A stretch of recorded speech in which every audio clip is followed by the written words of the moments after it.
Hello everyone and welcome back to English Tips for Finns, and this is video number 7.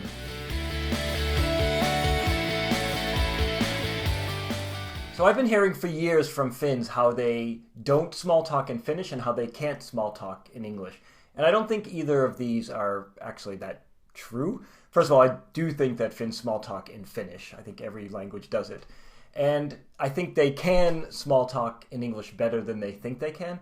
But there is room for improvement, and that's what this video is about. So I'm going to give you some tips on how you can improve your small talk skills, so I hope it helps. Small talk tip number 1. Don't say nothing special. It's the ultimate conversation killer. So the other 4 tips in this video could be used by anybody in the world, even English speakers, to improve their small talk skills. But this tip is specifically for Finns because I hear it all the time, and I've really come to hate this expression because nothing kills a conversation like nothing special. So you should really try to avoid saying it. It is the Antichrist. So imagine if I heard that you went to London and I say, "What did you do in London?" And you say, "Nothing special." It just kills the conversation, right? You have to give something. So you can say nothing special if you put something after it. "What did you do in London?" "Nothing special. I just walked around the different parts of the city." So then I could ask you about the different parts of the city. So you have to give the other person you're speaking to some place to go. Nothing special just is a dead end. So stop saying it. Small talk tip number 2. Keep the conversation going by asking a question or saying something the other person can respond to. This is something that is difficult for many Finns. I think it feels impolite and unnatural to keep asking questions and to keep the conversation going. And this is more of a cultural thing than a language thing, I think, because Finns have the ability linguistically to do it. But you have to get that Finnish way out of your head and think in that English speaker way because it's actually expected of you that you keep the conversation going. It's a skill that you have to master to be a good English speaker. Let's take the example in the last tip. So I asked you, "What did you do in London?" And you say, "Well, not much. I just walked around the different parts of the city." Then I might ask you, "Okay, what was your favorite part?" And then you answer, and then the conversation just keeps flowing. Let's say it stops flowing and it sort of dies down and you don't want it to. Then you could ask the other person, "Have you ever been to London?" And then it starts up again. So it's a very important skill. Similar to this, let's say it's Monday, you're at work or at school, and you haven't seen someone for a couple of days. You would ask them, "How was your weekend?"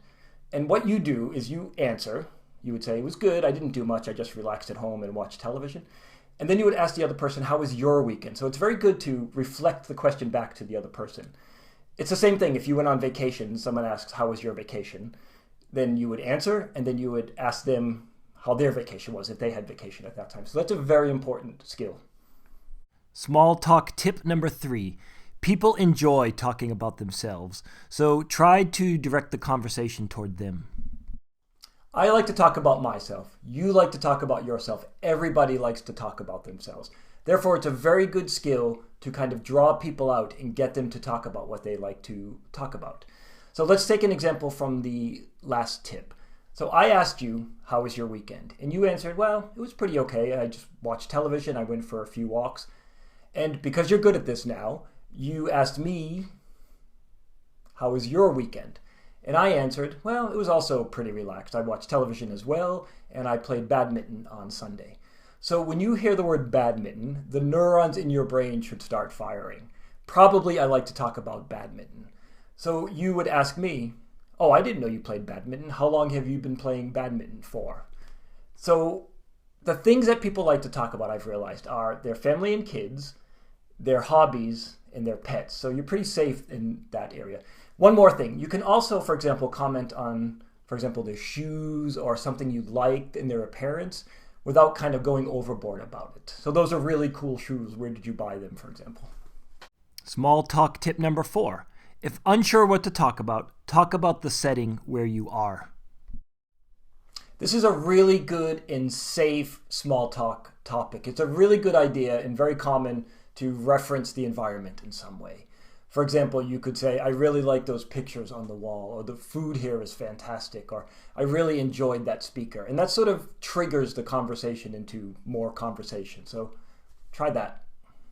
And small talk tip number 5. To get away from the conversation, start with "I have to," and to be extra polite, talk about how you enjoyed something you discussed. In English, this is called the getaway, and it's very important to do it politely and in a way that won't offend the person you're speaking to. And the way we usually do this is by saying I have to or I need to. So, for example, I'm sorry, but I have to go use the bathroom, or I'm sorry, I haven't eaten all day, I have to get some food.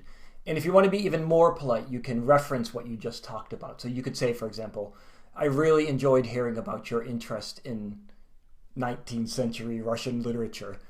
And then the person usually nods, kind of says it's okay, and then you're free to go. Okay, that's it. I hope this helped. And as I was sort of saying before, I think with Finns, it's just a matter of getting comfortable with the idea of small talk. There's some cultural things going on there that are preventing Finns from asking questions and kind of keeping the conversation going.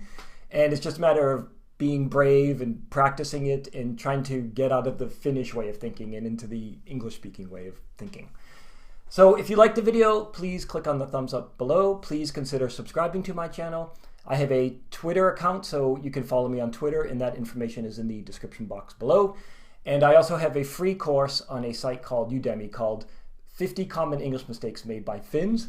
So that information is in the description box below, and it's free only until November, so you might want to enroll in that now. And that's it. So thank you for watching, and see you next time.